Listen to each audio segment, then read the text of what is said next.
Hello, thank you for watching this training in figuring out how to support asylum seekers.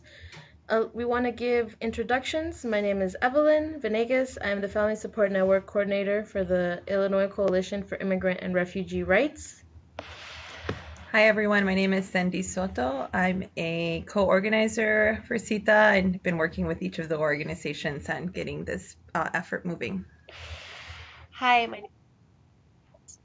I am the Regional Director for International Services here at the American Red Cross. And we're going to speak to you guys about the opportunity of volunteering with the Chicago Immigrant Transit Assistance, otherwise known as CITA.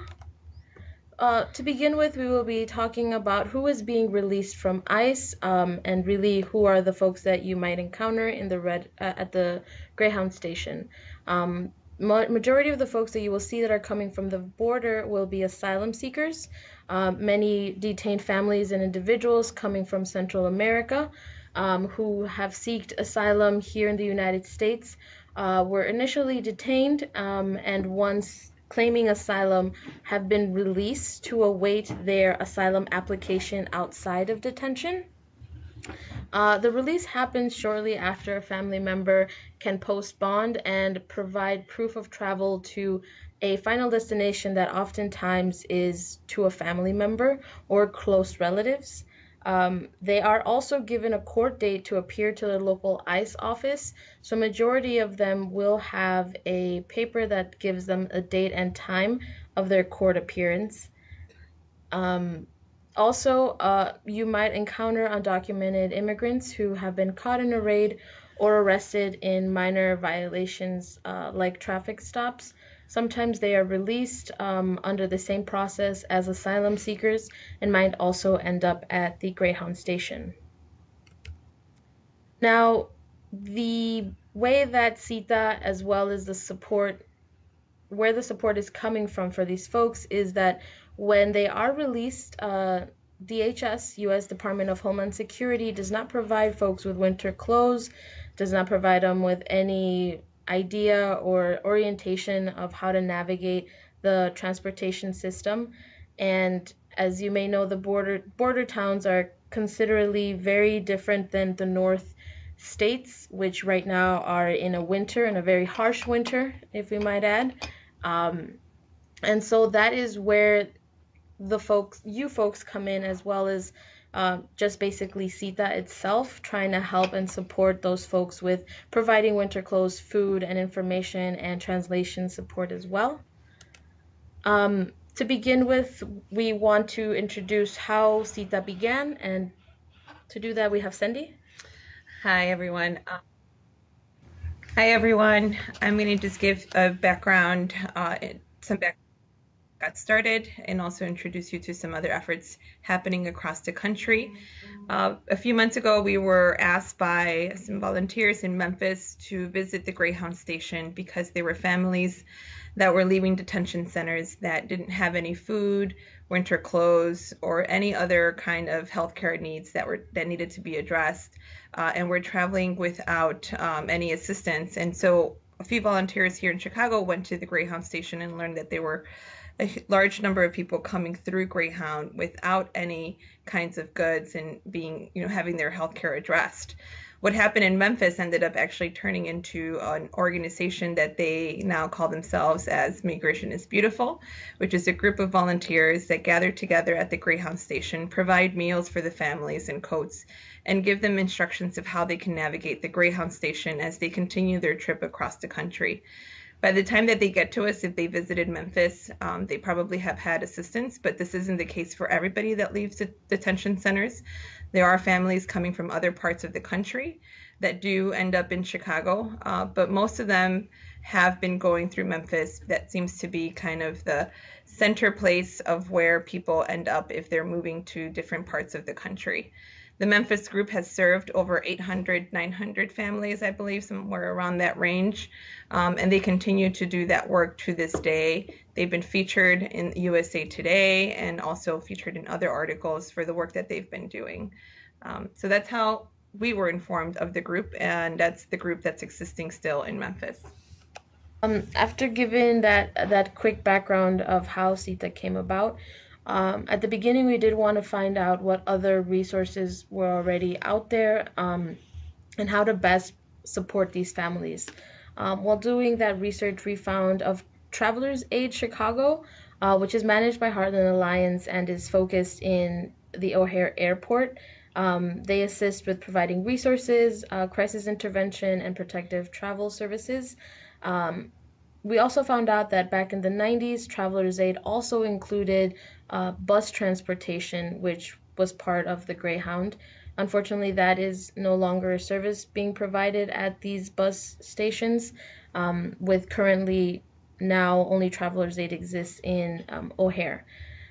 So we thought about what kind of program they ran, and try to figure out what was the best way to incorporate Travelers Aid and their structure, and try to figure out what was the best way to continue with CITA. We also found out about Interfaith Community for Detained Immigrants, who is a nonprofit organization that is also part of CITA presently, but they have a hotline that responds to folks who are being released from ICE here locally in Chicago or around the Cook County area. Um, they provide clothing, shoes, meals, short-term stays, as they do also have a house in which they are able to help folks get back on track.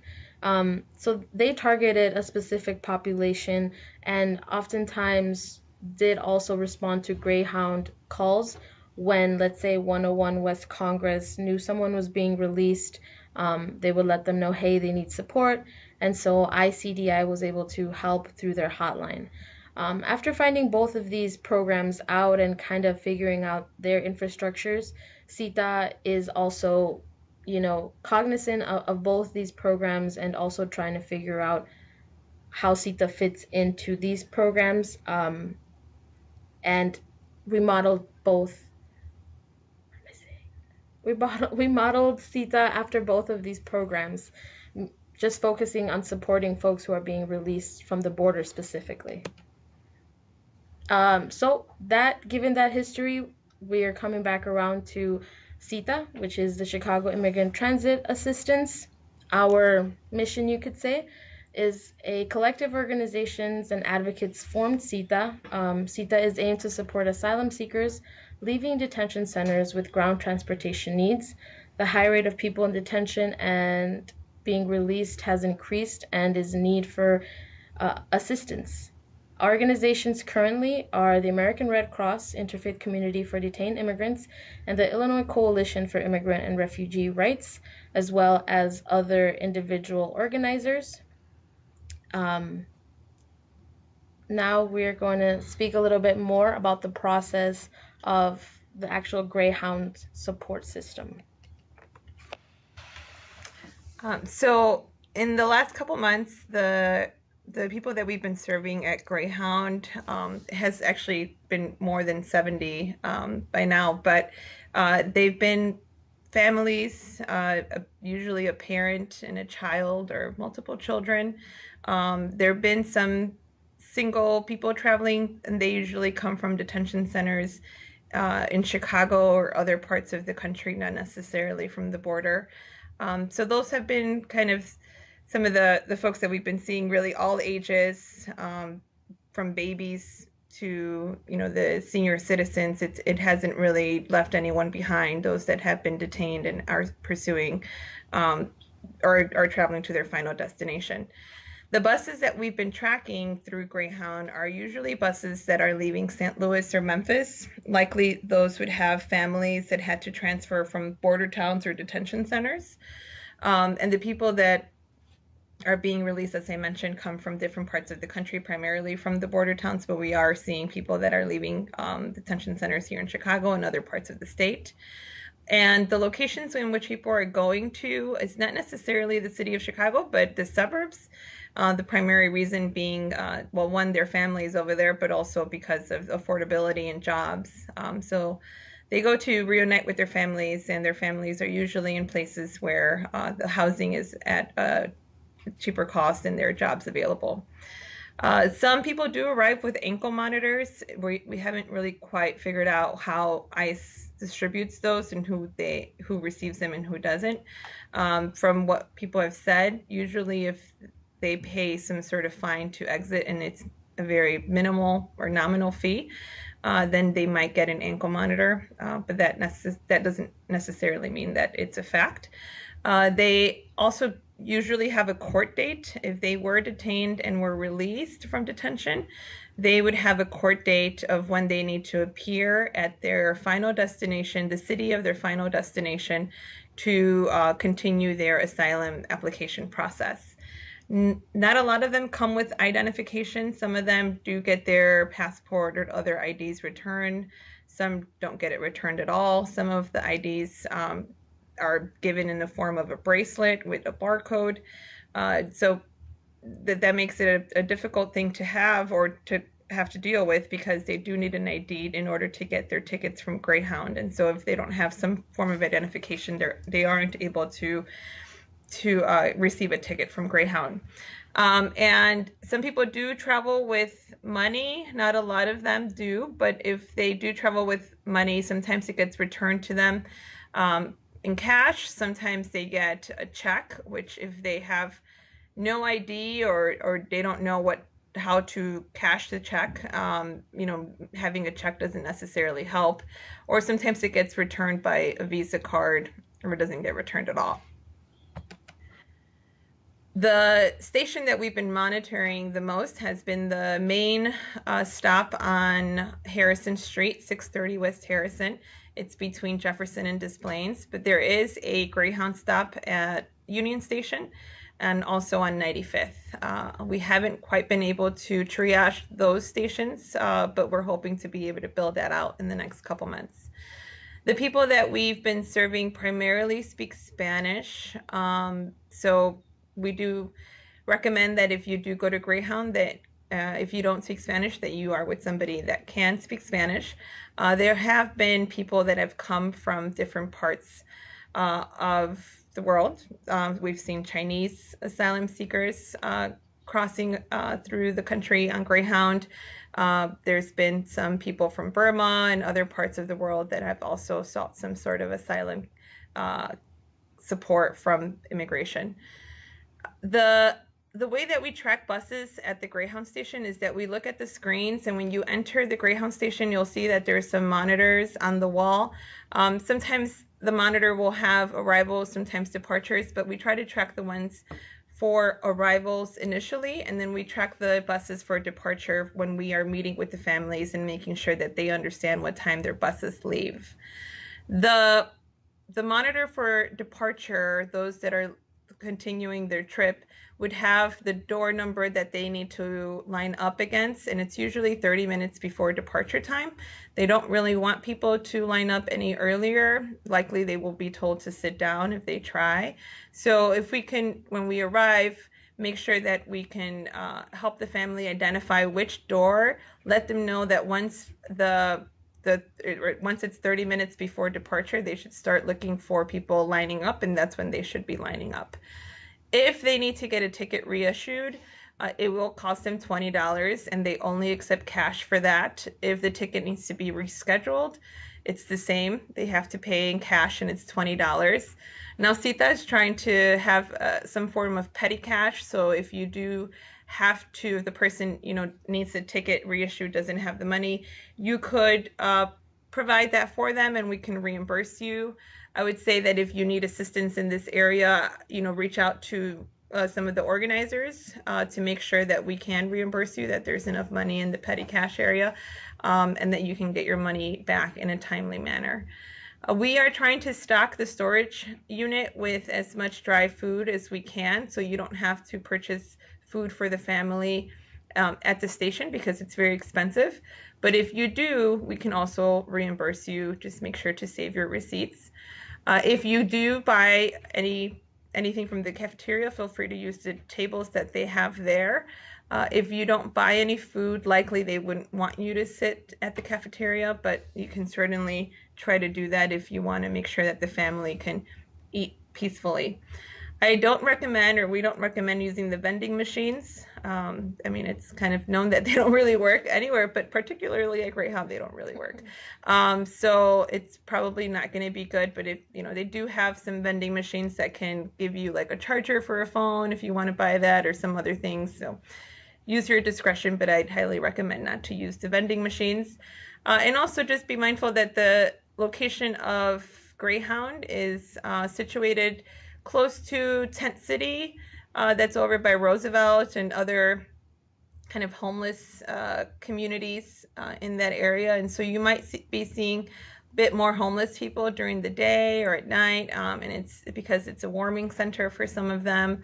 They're able to use the bathroom there. So, you know, not everybody there is probably waiting for a bus. So it's just like traveling to any parts of the country. I highly recommend to make sure that, you know, you use precaution and you sanitize your hands and other things, so in that case you don't catch a cold or feel ill afterwards. Where you can go for the, so when we meet families, we assess their needs, and then we, according to what their needs are, if they need a coat or if they need shoes or first aid kit, we then go across the street. It's conveniently located right at the extra storage unit. And usually if it's normal business hours from 9:30 to 6, the doors should be open. Otherwise, we will give you the code to enter the storage unit. Once you confirm a volunteer shift, you will get that information. But it's very easy to enter. You put in the password, you go into the front door or the side door on Jefferson, and then the first door that you, or the two doors that you see on the south end of extra storage are the doors you enter to get to our storage unit. And you walk straight ahead, and at the very end you make a left and you go all the way down, and it's the unit to your right. And we will give you the passcodes for the lock and for the keypad when you confirm your volunteer shift. You will get an email from Red Cross with that information. So what to do when you get there, I briefly mentioned that you assess needs. So before you arrive, it would be great, again, if you are there with either somebody that speaks Spanish, definitely somebody that speaks Spanish is recommended, but if for some reason you happen to be there alone, then, you know, let us know, but you should have another volunteer with you. You should go into the storage room beforehand and just collect some items that you might need if the traveler doesn't have a lot of time and you don't have a lot of time to go across the street. So, you know, Visa cards, gloves, napkins, hand sanitizer. If there's cash there, maybe take, you know, some money with you if you have to make any purchases at the station. Paper and pen for yourself to be able to write things down for the family, or if you want to write things down for yourself, and emergency numbers. We also have emergency numbers, and we'll talk about this later, but on the app that we use. So if you need to get a hold of anybody, there'll be some numbers there. We also ask that you take some comfort kits with you, and they're American Red Cross comfort kits. There's some that are unisex comfort kits, and some that are for only women, feminine products and whatnot. And so I just recommend for you to make sure that you got the right kit. You can always go back if there's time to collect more. You can also take some water, some snacks. Again, if the family doesn't have a lot of time, you might want to just hand this out as they're transferring buses. You should review, if you can, if the bus is running late or if it's been canceled. Unfortunately, there's not a real reliable way of keeping track of the buses. The app on the Greyhound app doesn't always work, and Google isn't always updated. So the best thing to do is just to arrive before the bus gets there, typically 30 minutes before the shift, before the first bus arrives, and hopefully, you know, the bus gets there. And you can ask Greyhound for assistance to track the bus, but they sometimes don't know either. So in other words, try to do your best with tracking. It may not necessarily result to anything, but being there in person really makes the difference. When you are done with the shift, make sure to return any items that were left over. The backpack or tote, if you took one with items for yourself, and any cash or Visa cards should be returned. Make sure the storage lock is locked. Sometimes we might think it's locked, but it's still accessible, so just be really sure of that. And check out with your co-volunteer and coordinator, or send a note via the app that we use or an email to let us know how everything went. So while you're there, as you plan also to take a shift, you want to track buses again that leave the border towns. And so we have been tracking, or have been keeping up with, the buses that you see on the screen. Because of the limited time that we've had, given that we haven't had a lot of volunteers, the buses that we've been keeping up with the most have been the 1500 at 9:45 a.m., the 1212 at 10:10 a.m. And then the other ones we try to get to if we can. But you are welcome to volunteer for a shift for one of those bus schedules, and just wait to see if families arrive. If you do go to some of the other ones and you recognize that there is a very high need, please let us know so we can start coordinating a more aggressive effort during those times. How to identify the families in need. So most of the time people will arrive looking very lost, somewhat devoid of emotion, tired, exhausted. Oftentimes they have small duffel bags with them, green, red, blue. If they're leaving the Chicago Detention Center, they likely would have like a mesh or plastic bag, even almost like a potato sack. So they're not going to have a whole lot with them, unless they went to one of the shelters along their trip here. They might have been given a backpack, or sometimes roller bags if those organizations and volunteers have those, but typically they just have a small bag with them. They oftentimes have a manila folder with like a sheet on top of it that gives some instructions of how to ask for help in English. Also has some like identification numbers and other things that immigration gives them. And they likely would have that folder out because that contains confirmation numbers and other things that they need in order to ride the Greyhound buses. In some cases, like the Chicago office, if the person had shoelaces, they wouldn't get those back. And as you can see from the photo, they probably wouldn't have their actual ID returned either, but they do get a blue wristband with their identification number. And if they do need shoelaces, we have some of those in the storage unit. Children, unfortunately, oftentimes don't have the proper shoes, so we try to keep that stored as well, or at least socks for babies. And additionally, as I mentioned, most people speak Spanish, although there have been some Chinese, some Bengali asylum seekers as well that have been served by us. And so when you are supporting the family, we recommend that you first assess the needs. The most important part of it all is to make sure that they don't miss their next bus, that they understand where they have to line up, and that everything's been settled with maybe whomever's waiting for them at their next station, or if Chicago is their last stop, making sure that they can get a hold of their families for a pickup.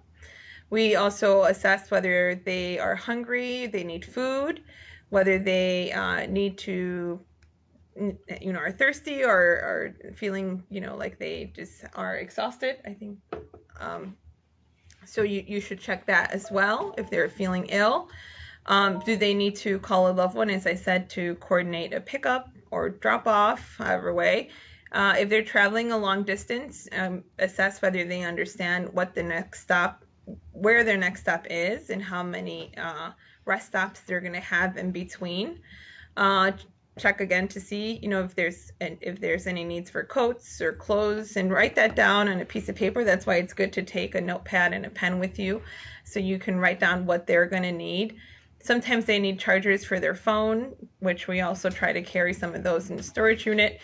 If they need to get their check cashed, you can use your discretion. They can sign it off, and then we could try to get it reimbursed by one of the organizations, and then just do a gentle mental health check to see how they're feeling.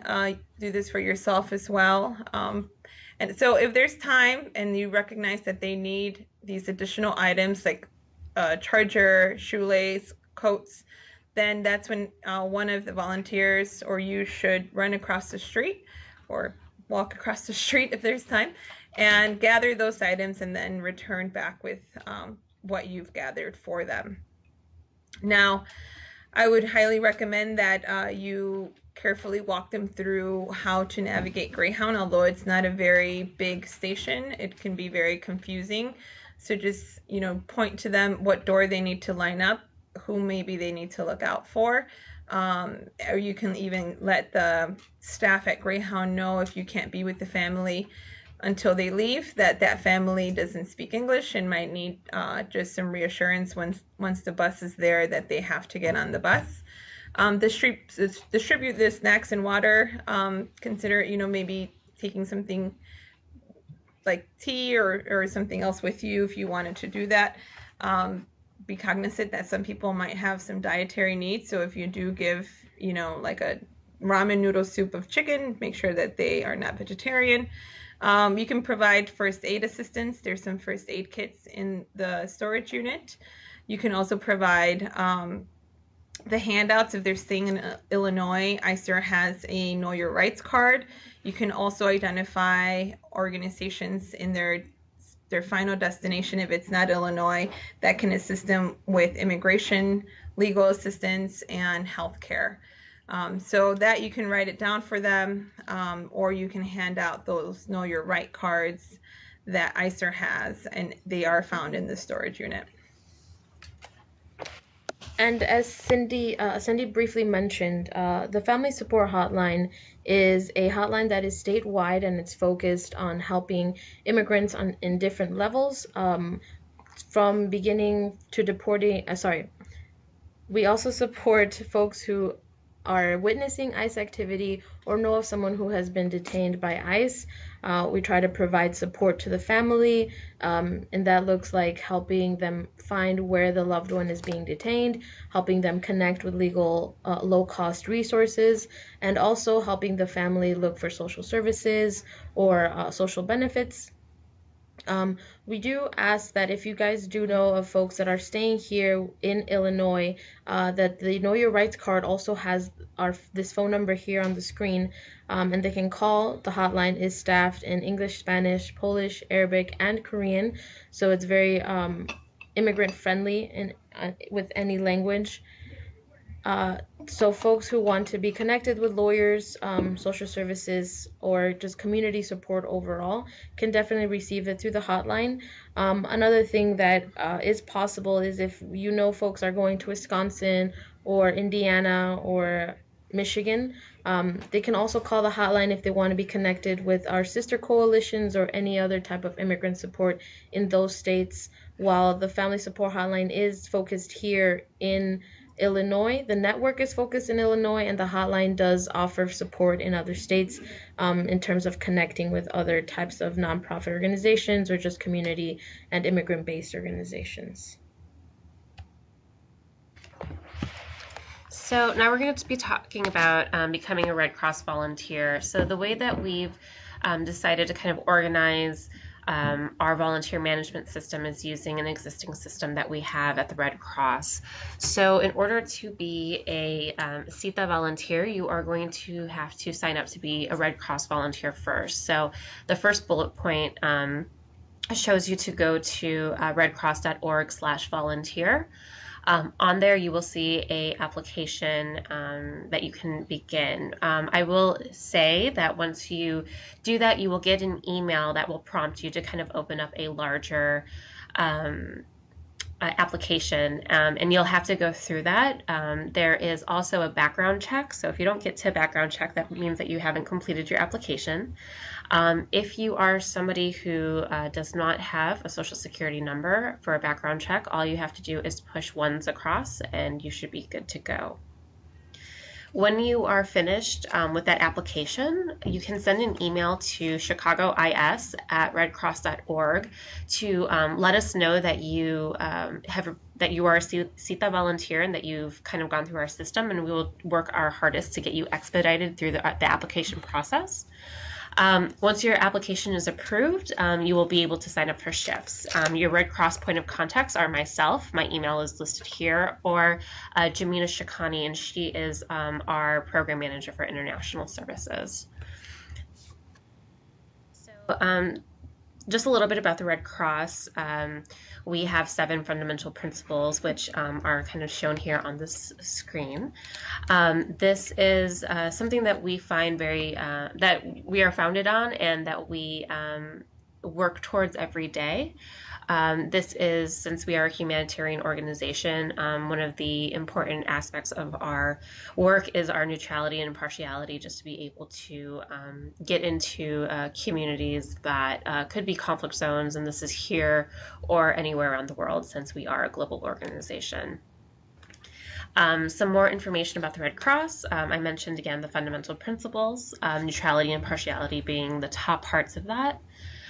One of the benefits of being a Red Cross volunteer is that you have access to our many trainings that we have on CPR first training, cultural competency, psychological first aid. There's a training called defensive driving that you can also take, which allows you to use our Red Cross vehicles, which could also be helpful in this project with CITA, depending if we need to replenish any comfort kits or water or anything like that.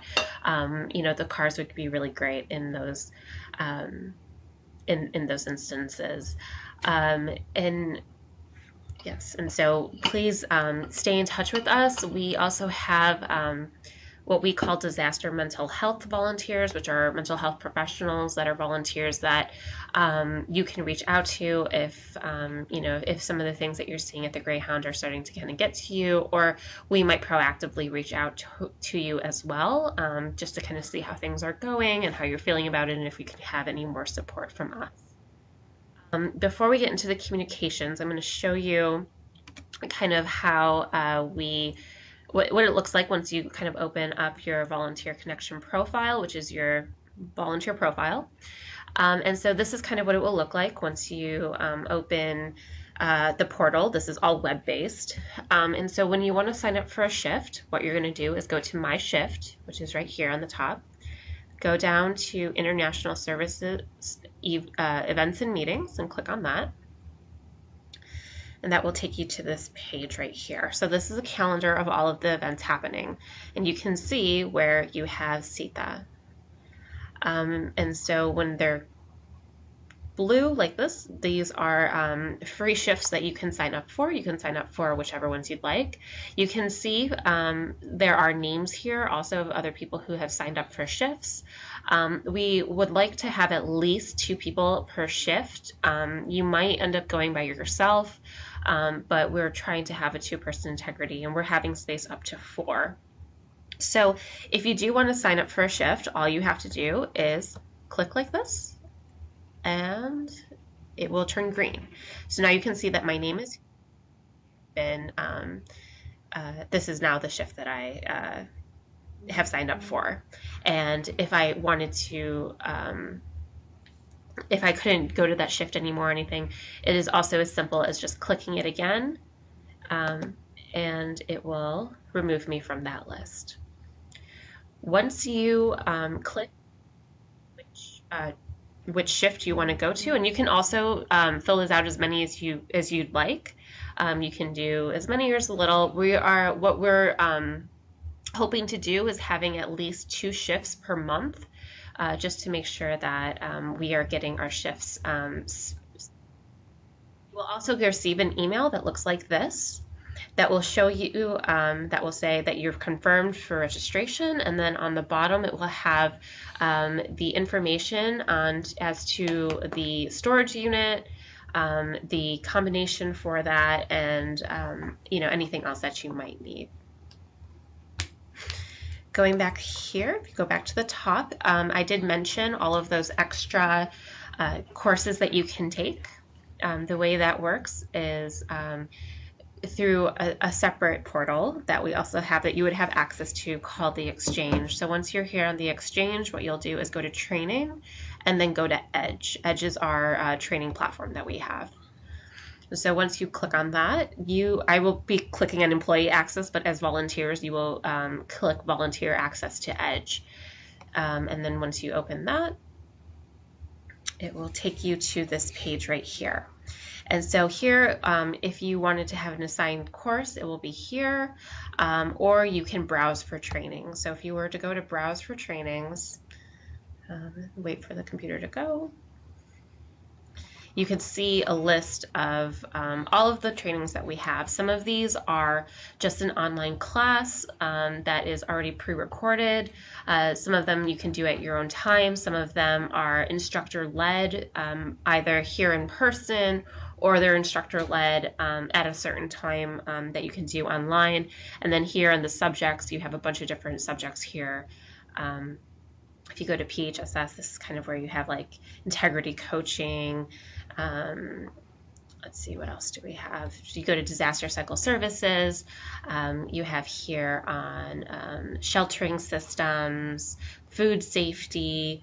What else do we have here?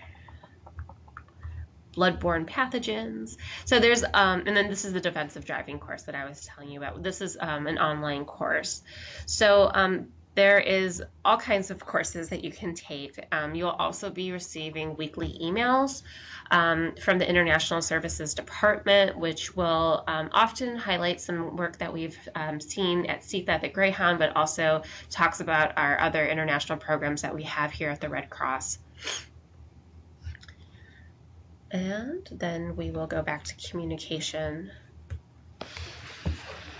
So as you heard, the American Red Cross will send a newsletter and will be the ones to confirm your volunteer shift and send you additional information that you're going to need for access to the storage facility. But you can also communicate, and we highly recommend that you download the Crew application. It's a free app, and we communicate when we are at the station through that app.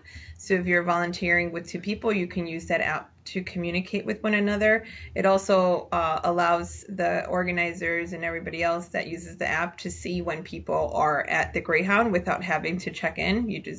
If you have your GPS on, it will let us know that somebody's there. And you can also access this presentation on there. You can access other emergency numbers and other materials through Crew. So if you like, we recommend that you use that. It's not required, but it is a helpful tool. We'll also give you information of how to contact us. Brianna shared hers, and you'll have contact information for the organizers at ICER, for myself, Cindy, and ICDI as well.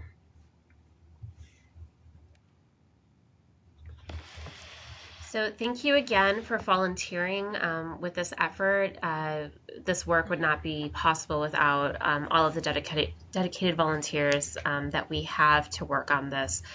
This is something that we can see that might be ongoing for a while. So we really encourage you to take care of yourself. As I mentioned earlier, some moments where you might be encountering some individuals who are going through some really tough times, and we want to make sure that you are able to process that and take care of yourself. So please don't burn out yourself. Again, if you need to talk to anybody, we do have volunteers who are mental health professionals, but also be aware that we might also just call you to see how things are going. But please reach out to us if you have any other questions or concerns, and please let us know if there's any feedback or other things that you're noticing that we did not cover in this training, so that we can make sure to add those and make sure those are other things that we're taking care of. So thank you again. Thank you. Thank you.